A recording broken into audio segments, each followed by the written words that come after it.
Panoorin po natin ito sabay-sabay mga kabisdak. Narito ho. Pa-like and share guys. Sinubukang pigilan. Pilit na pinatatahimik. Ginawang kontrabida sa sariling bayan. Pero hindi matitinag ang isang Rodrigo Roa Duterte na tapat sa kanyang pangako. At hindi maikakaila na hindi na kailanman mawawala ang mga alaala ng kanyang mga nagawa para sa Pilipinas. Si dating Pangulong Rodrigo Roa Duterte, minahal ng kanyang mga taga-suporta dahil sa kanyang tapang at malasakit. Sa loob ng 6 na taon, itinaguyod ng kanyang administrasyon ang isang gobyernong para sa tao. Isang Pilipinas na mas ligtas, mas maunlad at mas may respeto sa batas. Ngunit hindi lang infrastruktura ang itinayo, kundi isang pundasyon ng isang bansang may kakayahang ipagtanggol ang sarili. We will make a few years the golden age of infrastructure in the Philippines. We are going to build and build. By the end of my term, I hope and pray to hand over an economy that is much stronger, characterized by solid growth, low and stable inflation, dollar reserves, and robust fiscal position. I will leave the Philippines with a very strong military. I hereby declare Marawi City liberated from the terrorist influence that marks the beginning of rehabilitation. I have said before, as you perform your duties according to the rule of law, I will take care of your needs. Itong NPA, tutudasin ko talaga sila, tatapusin ko. The talks are over. No more talks. And I will go after the legal funds. No peace talks can ever succeed under me or under any other president if you do not stop attacking government forces and even civilian leaders. Law and order means we have to destroy, not really fight, but destroy the Communist Party of the Philippines. Tahasan ding binangga ni Duterte ang mga oligarko at mga mananamantala sa bansa.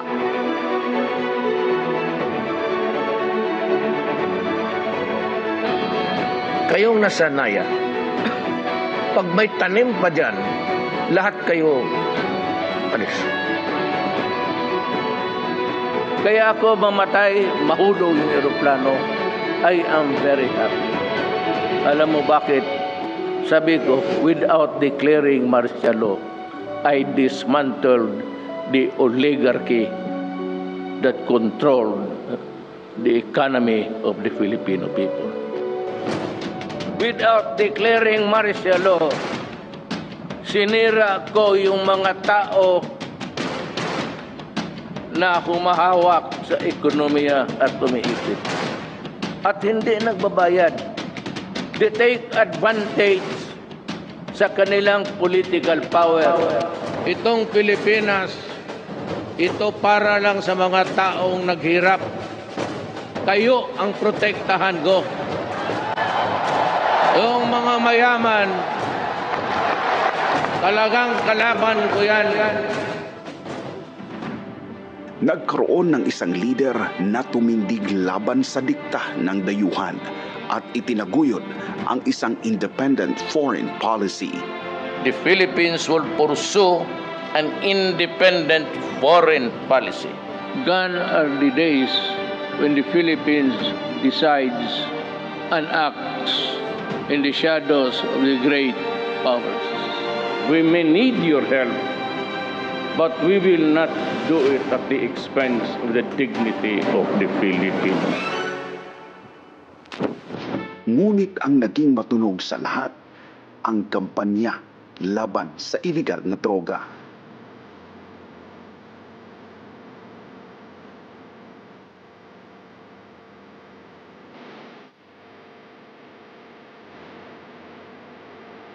that I am committed to stop drugs. We will eliminate the drug lords once and for all.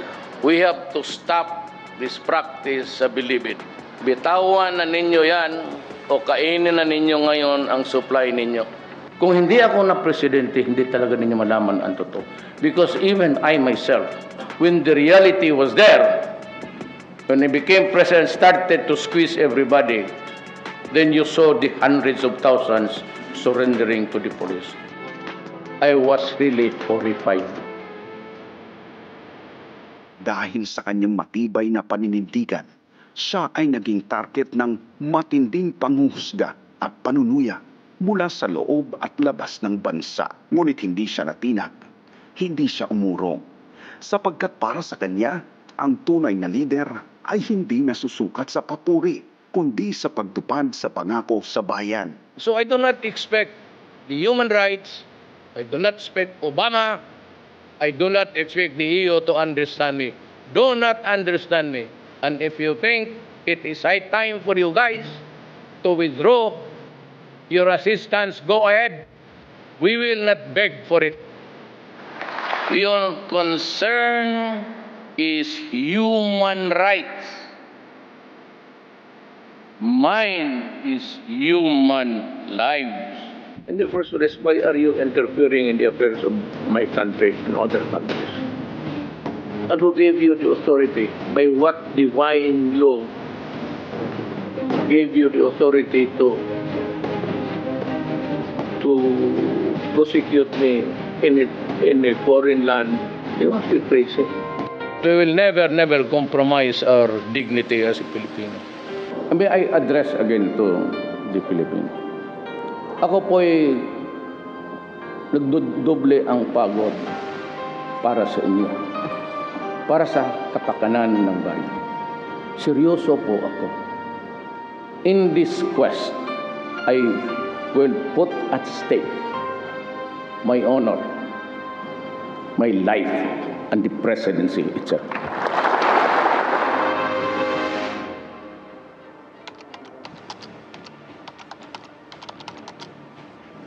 A warrant of arrest. So, you will just have to kill me. Kung hindi ako papayag, kung kakampi ka dyan sa mga puti. You would allow it to be brought to a body of which we are no longer in under. Isa yan. Kaya sabihin mo din sa sabi ni Mayor, kindly ponder on this directly. That is kidnapping. That is kidnapping. Waiting for, I'm waiting for my daughter and son. Just invoke Article 59.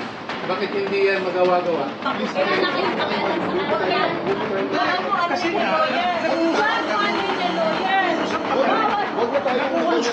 Huwag mo hawakan yung lawyer. Huwag mo hawakan. Akin na yung anak ko. Akin na yung anak ko. Akin na. We can do this the hard way. We can do this easy. You have the right to remain silent. Everything you say can and will be used against you in the court of law. You have the right for an attorney. If you can afford an attorney will get ordered to you. Do you understand this right? Yes, sir. You are under arrest for obstruction of justice, 8 and 29, sir. Let's go. Okay. Pause up, please. Pause up. Pause up.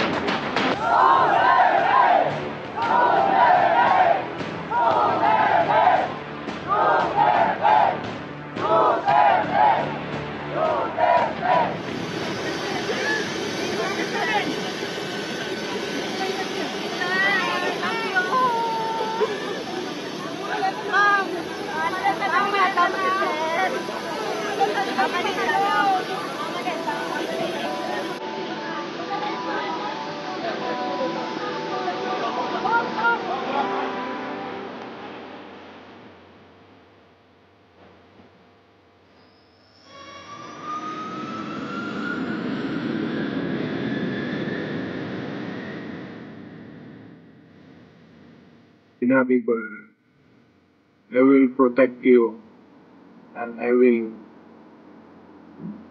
Ako ang managot sa lahat.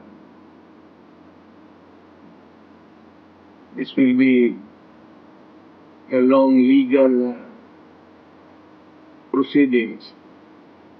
But I say to you, I will continue to serve the country and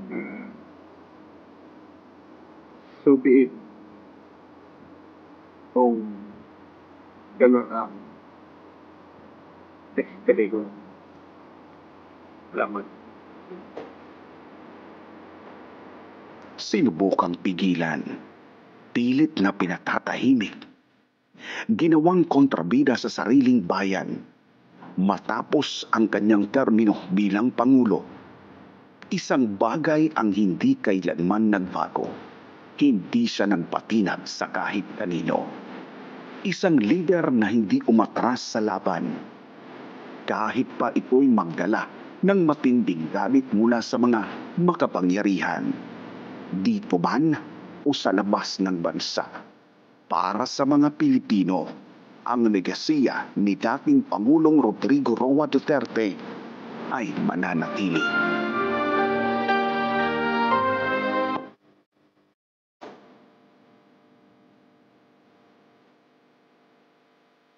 Duterte Legacy.